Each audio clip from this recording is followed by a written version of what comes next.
Hola a todos y todas, bienvenidos, bienvenidas a esta primera clase de dietoterapia china. En esta clase vamos a hacer una introducción, a ver algunas generalidades, claves y empezar con algunos conceptos que nos van a permitir comprender el modo en que se aborda la alimentación y la dietoterapia dentro de la medicina china. Esta es una herramienta muy importante junto con las otras herramientas de la medicina china, con la herbolaria, con la acupuntura, el masaje y demás, y que es fundamental porque partimos de la base de que la alimentación va a ser lo que nos constituya, lo que constituya nuestra estructura, nuestro ser, lo que nos permita obtener y producir el chi y la sangre y los líquidos orgánicos. Por eso es algo muy importante que hay que conocerlo y que hay que saber utilizarlo para uno mismo por empezar y también para quienes vengan a la consulta. En primera instancia, podemos decir que la dietoterapia no es lo mismo que simplemente comer o engullir, sino que se refiere al uso consciente, racional, terapéutico de los alimentos con el objetivo de preservar la salud, de crear salud o de recuperarla cuando se pierde también. Esto es algo que hacemos todos los días, el comer, y por lo tanto no debería ser únicamente una intervención ante una enfermedad, ante un problema, sino un estilo de vida, un estilo de alimentación saludable y medicinal que nos permita tener una buena estructura, que nos permita generar un buen chi, una buena sangre, líquidos orgánicos, incluso Shem, y poder tener un estado de equilibrio y de salud. Por lo tanto, es algo muy importante y sobre todo en nuestra cultura que no está habituada a ciertos modos o hábitos de alimentación más saludables. Por supuesto, lo enmarcamos dentro de la medicina tradicional china, donde eh, entendemos la vinculación que tiene el ser humano con el entorno, particularmente con la tierra y con aquello que sale de la tierra y que ingresa en nosotros, que es el alimento. Sabemos que estamos influenciados por energías celestes, por energías telúricas y también los alimentos, y ellos son el principal vector por el cual esas energías telúricas ingresan en nosotros. Por lo tanto, podemos decir que somos lo que comemos y que nuestro alimento puede y debe ser también, o debería ser también, nuestra medicina.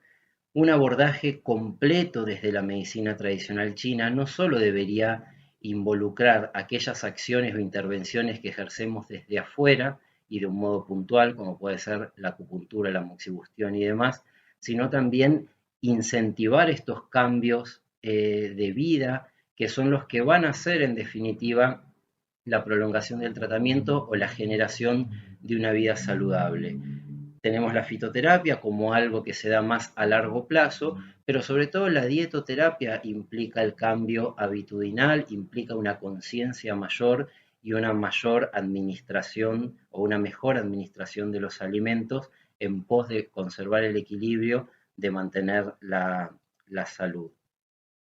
Se basa en los mismos principios que las otras herramientas de la medicina china, en mantener este equilibrio dinámico entre yin y yang, entre los 5 movimientos y demás. De ahí que vamos a tener alimentos de naturaleza yin, alimentos de naturaleza yang y alimentos que apunten a cada uno de los 5 movimientos. Como decíamos, estamos influenciados por las energías, por el territorio en el que creemos, en el que crecemos, por los alimentos que surgen de la tierra, por la energía natural que le infunde la tierra, así como el aire a los alimentos, y también por aquellas energías generalmente patógenas que le imprime muchas veces la cultura a la alimentación y que está representada o manifestada a partir de los agroquímicos y demás. Algo fundamental en nuestra alimentación, entendida desde la medicina tradicional china, tiene que ver con la calidad de los alimentos que ingerimos. Son varias las claves, en verdad. También tenemos que hablar no solo de qué comemos, sino del cómo comemos. No es lo mismo comer parado, comer trabajando, comer viendo una película de terror, comer hablando, comer en silencio. Por supuesto que la vida social implica diferentes actividades, pero sí sabemos que hay cosas que no van a contribuir de ningún modo. Entonces, lo primero que debemos considerar es la calidad de los alimentos que ingerimos, alimentos que sean ricos en chi, ricos en esencia, por lo tanto, lo más frescos posibles, alimentos libres de químicos, de conservantes, de pesticidas, de aquellas cosas que hoy están presentes en prácticamente cualquier alimento industrializado que compramos, en todos los que son ultraprocesados. Nosotros consideramos dentro de la medicina china las cualidades energéticas de los alimentos, así como de las hierbas, y entonces los vamos a clasificar en términos de yin y yang, en términos de naturaleza, en términos de sabor, de tropismo, de dirección de la energía, y vamos a tratar de buscar un modo general de mantener una dieta equilibrada, más allá de las particularidades que pueden surgir en determinados momentos, porque así como los hacemos, los utilizamos como una base saludable en el día a día, también los podemos utilizar específicamente para equilibrar ciertos desórdenes en determinados momentos. En términos muy generales, podemos decir que una dieta equilibrada desde la medicina china incluye alimentos de las cinco naturalezas, alimentos sobre todo con predominancia de la naturaleza neutra, alimentos de todos los sabores con predominancia de los sabores dulces, lo cual no significa incluir azúcar, sino que naturalmente casi todos los alimentos tienen una gran proporción de sabor dulce a nivel energético también. Y en determinado momento uno puede necesitar más picantes para el metal, más ácidos para la madera y así. Para aplicar un tratamiento de dietoterapia, lo primero que tenemos que hacer, como en toda ley medicinal, es primero no dañar. Entonces, es revisar dentro de nuestro hábito de alimentación qué alimentos, incluidas las bebidas también, nos están jugando en contra o son perjudiciales, porque lo primero va a ser sacar eso.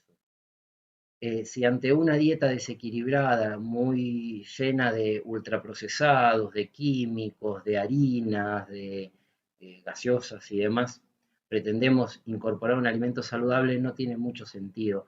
Lo primero es sacar aquello que nos hace mal, lo mismo que con las hierbas. Antes de administrar una hierba medicinal, primero mejoremos los hábitos y después incorporar aquellos que especialmente nos van a estar ayudando.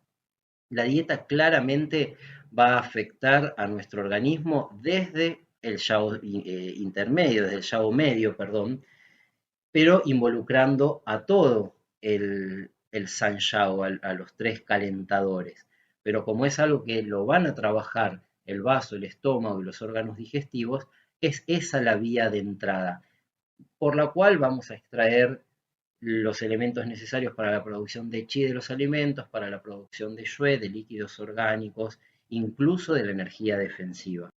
Hablando de la clasificación de los alimentos, entendemos aquella misma clasificación que para las hierbas medicinales. Originalmente la dietoterapia y la fitoterapia china no están separadas, sino que constituyen una integridad y de hecho suelen incluirse hierbas medicinales en los alimentos y algunas cosas que consideramos alimentos también se las utiliza como hierbas medicinales.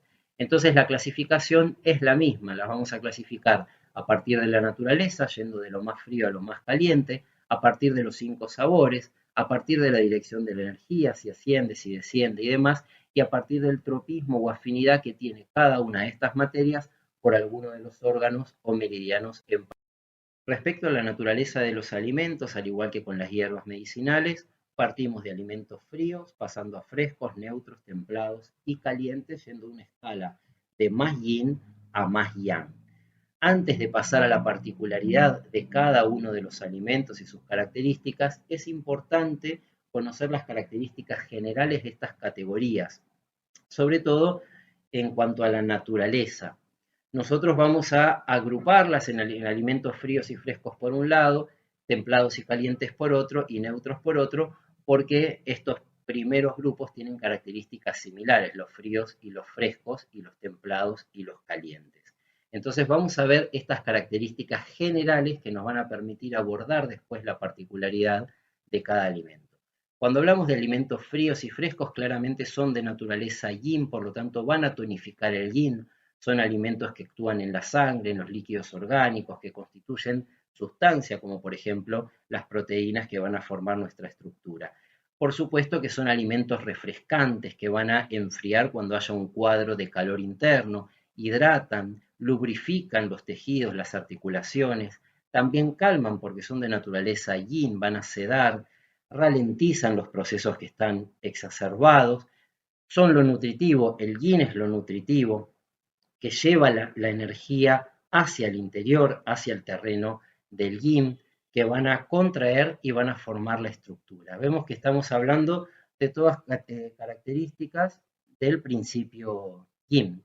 Son útiles, por lo tanto, en casos de fiebre, de inflamación, en cuadros de calor interno o externo también, cuando haya agitación, insomnio, ansiedad o todos los estados hiper, es decir, de mucha actividad o podemos pensar incluso de un exceso de yang. Ahora hay que tener cuidado porque el exceso de alimentos fríos puede facilitar el estancamiento de sangre y energía, así como la producción de humedad por debilitamiento del vaso. El segundo grupo son los alimentos neutros. Estos no son ni fríos ni frescos, son los que deben estar en mayor medida en la alimentación porque se van a acoplar al resto de las naturalezas de los alimentos. Lo neutro corresponde a la tierra, lo neutro equilibra, estabiliza, armoniza, también genera una sedación y son los mayoritarios, decíamos. Actúan especialmente en la tierra, en el vaso, en el estómago, drenan la humedad. Muchos de estos alimentos neutros son hongos, por ejemplo, que son conocidos por drenar la humedad y calmar el espíritu.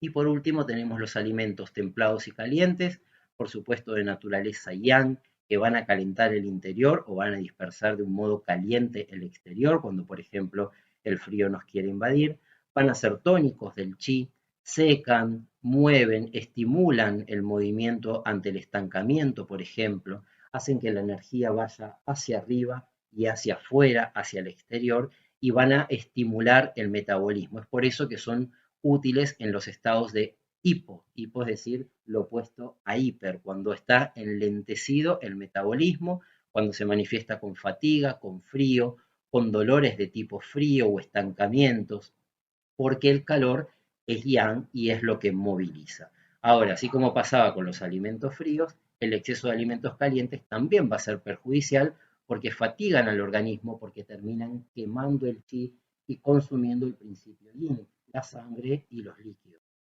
Si bien cada alimento tiene su naturaleza yendo de lo frío a lo caliente, también el modo en que lo ingerimos, en que lo preparamos o no, va a aportar a ese aspecto más frío o más caliente. Un alimento frío lo es por naturaleza independientemente de la temperatura real que tenga, pero sometido a ciertos procedimientos se puede modificar un poco ese carácter drástico del aspecto más frío, más caliente, más yin o más yang. Por lo tanto, no es lo mismo si comemos un alimento crudo que frito, que horneado, que hecho al vapor. Cada uno de estos métodos le va a aportar o va a templar o va a modificar la temperatura del alimento. Siendo al extremo yin, tenemos lo crudo. Lo crudo, por ejemplo, en las ensaladas u otras formas de alimentación también que son crudívoras. Lo crudo es de naturaleza muy yin, por lo tanto va a refrescar sobre todo al hígado que siempre está necesitando esto, incorpora yin, pero hay que tener cuidado porque en exceso perjudica al vaso. El vaso siempre va a necesitar calor, va a necesitar yang para funcionar bien. Por eso es que en algunos casos se puede controlar, se puede administrar, pero hay que controlarlo porque si vemos que el vaso está debilitado, no va a ser lo conveniente. Acá se incluyen, por ejemplo, las frutas también crudas. Si una persona tiene debilitado el chi del vaso, ingiere muchas frutas, ensalada, probablemente empeore su cuadro. A veces es un método que está contraindicado y otras veces lo podemos modificar un poco, por ejemplo, con el uso de especias en la ensalada. La pimienta es una especia muy caliente que viene a equilibrar ese carácter frío de la alimentación. Siguiendo a este viene el método de cocción fresco, donde tenemos el escaldado o el blanqueamiento y el salteado, por ejemplo, que también es de naturaleza yin porque es frío, pero no daña tanto a la tierra, ya que no cambia mucho la naturaleza del alimento. Sin embargo, al igual que la fermentación, lo hace más digerible. Esta es una alimentación ideal, por ejemplo, para el verano, para los momentos cálidos, o cuando hay algún cuadro de calor interno, combinando con un poco de método frío, pero sobre todo lo fresco es más armónico. En el centro tenemos siempre lo neutro no va ni para un lado ni para el otro y tonifica mucho la tierra. Como métodos de cocción está la cocción al vapor o el hervor. Es un método que aporta yang porque se está sometiendo más al calor, pero conserva mucho el yin y no cambia notablemente la naturaleza del alimento que se está ingiriendo. Esto debería ser lo mayoritario como todo lo neutro. La cocción al vapor, la cocción por hervor, decimos que aporta tanto este yang conservando el yin y manteniendo el equilibrio, por lo tanto es lo ideal. Sin embargo, no es suficiente porque necesitamos a veces apuntar más hacia el yang o más hacia el yin, teniendo en cuenta las condiciones medioambientales y las condiciones internas de la persona. Después pasamos a lo templado. Lo templado va a ser específico para el vaso.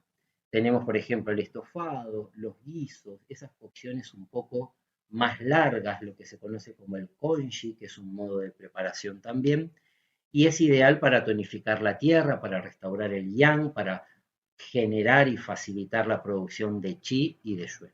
Y en el extremo yang vamos a tener lo caliente, lo frito, lo asado, lo recalentado o incluso lo hecho al horno, que esto aumenta considerablemente el yang de los alimentos. Puede ser bueno en un caso de mucha falta de yang, pero siempre hay que tener cuidado de no terminar generando un calor interno, una sequedad interna o una afección por exceso de yang. Por otro lado, tenemos los 5 sabores, al igual que sucede con las hierbas, el salado, el ácido, el amargo, el dulce y el picante.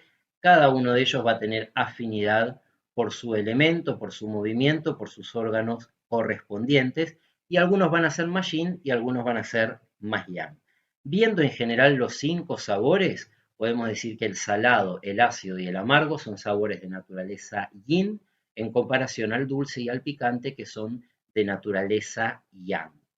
Lo yin tiende a ir hacia adentro, hacia abajo, a calmar, mientras que lo yang suele ir hacia arriba, hacia afuera y excita.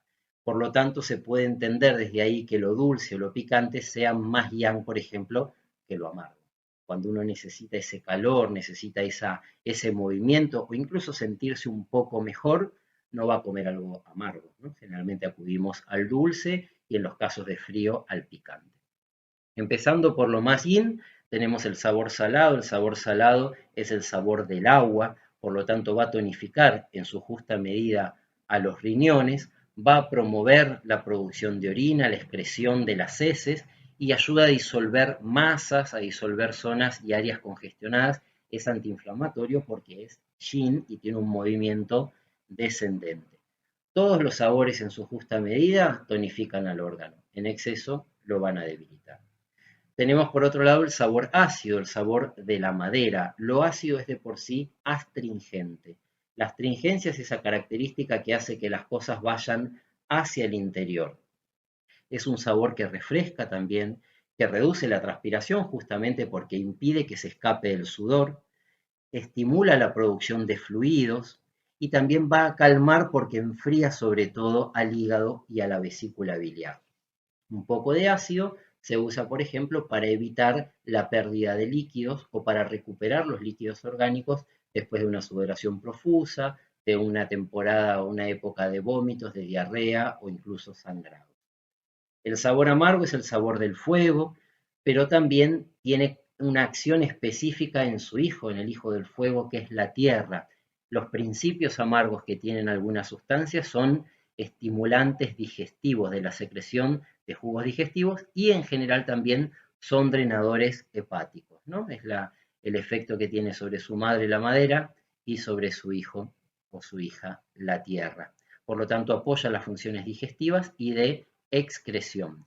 Pero también tonifican el yin del corazón, porque es un sabor de naturaleza yin y del elemento fuego que corresponde al corazón. Después vamos a los sabores yang. Tenemos el dulce, el sabor de la tierra, que va a estimular el vaso, que va a estimular el estómago. Es por eso que a veces después de algunas comidas uno siente el deseo de lo dulce, porque quizás el vaso esté un poquito deficiente y está pidiendo estímulo, lo cual no quiere decir que siempre la respuesta sea ingerir dulce después de la comida.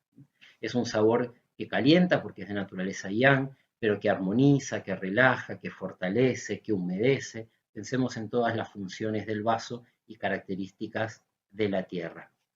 Por último, el picante es el más yang de los sabores, que actúa en el metal, moviliza la energía como todo lo yang, y además lo picante tiende a ser dispersante, mueve hacia arriba y hacia afuera. Por lo tanto, lo usamos cuando hay estancamientos, lo usamos para inducir la sudoración y liberar la superficie, por ejemplo, cuando hay una invasión de patógenos exógenos que quieren entrar. Ahora bien, estos sabores se van a combinar también con las naturalezas. No es lo mismo un sabor picante, un alimento que sea picante y caliente a otro que sea picante y frío, ¿no? Si decimos esto dispersa la superficie, bueno, el picante caliente nos puede servir para dispersar un frío de la superficie y el picante frío para dispersar un calor, por ejemplo. Para ver algunos ejemplos de alimentos y sabores que vamos a ir desarrollando más adelante, citamos, por ejemplo, dentro del ácido los cítricos, la naranja, el limón, el vinagre, el yogur también. Alimentos que uno podría incorporar en la dieta cotidiana, pero que en determinadas circunstancias los vamos a necesitar especialmente. Entonces la indicación puede ser agregar vinagre en las comidas o limón y demás. Dentro del sabor amargo tenemos las hierbas amargas como la chicoria, la radicheta, algunas infusiones como el té y el café, que son ambas amargas, bueno, el diente de león, que estamos habituados a ingerirlo como hierba medicinal, pero también es un alimento. Dentro del salado tenemos los pescados y todos los frutos del agua, así como también las algas, y hay otras hierbas que son de tierra que también son de sabor salado, y la misma sal de sodio, por ejemplo, u otros tipos de sales. Del picante tenemos el jengibre, jengibre fresco, jengibre seco, uno va a ser menos caliente que el otro, la mostaza, la pimienta, y en general muchas de las especias y las hierbas aromáticas tienden a ser picantes, además de algunos alimentos específicos como el rábano, por ejemplo. Dentro de los dulces tenemos las papas, la cebolla también, que combina entre dulce y picante, las frutas en general, la zanahoria, la calabaza, el choclo, el morrón. El otro aspecto que consideramos en los alimentos es la dirección del chi. Vamos a tener alimentos con un chi ascendente, que son claramente alimentos de naturaleza yang, y que se van a recomendar sobre todo en la primavera por este movimiento ascendente de la madera. Algunos ejemplos son la cebolla, el ajo e incluso las bebidas alcohólicas. Uno generalmente las ve como algo dañino, pero siempre hay que pensar que los excesos son los dañinos. El alcohol es una producción natural de la fermentación de determinados alimentos.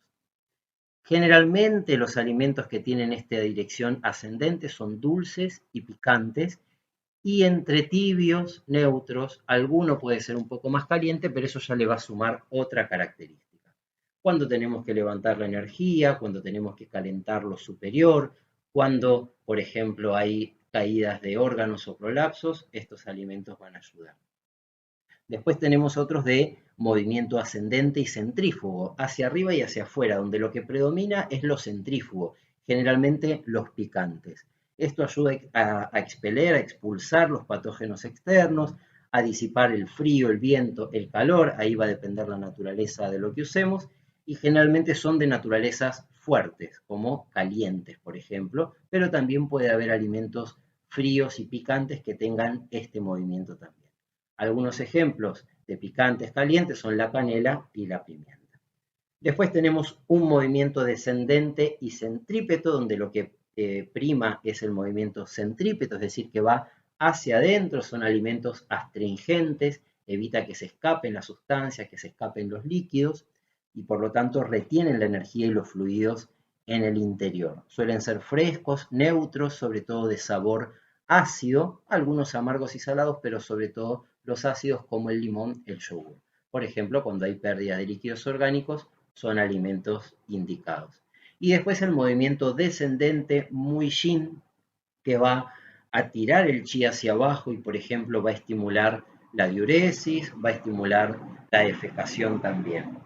Estos tienen una naturaleza generalmente fresca, Y el sabor puede ser salado, puede ser amargo. Algunas algas, por ejemplo, producen esto. Las sales de Epsom también, que bueno, si bien es otro componente, también entra dentro de esto. Y el aceite de semillas de pomelo o toronja, por ejemplo, pero hay muchos más. Suelen ser alimentos amargos, alimentos salados y que inducen la expulsión por heces o por orina.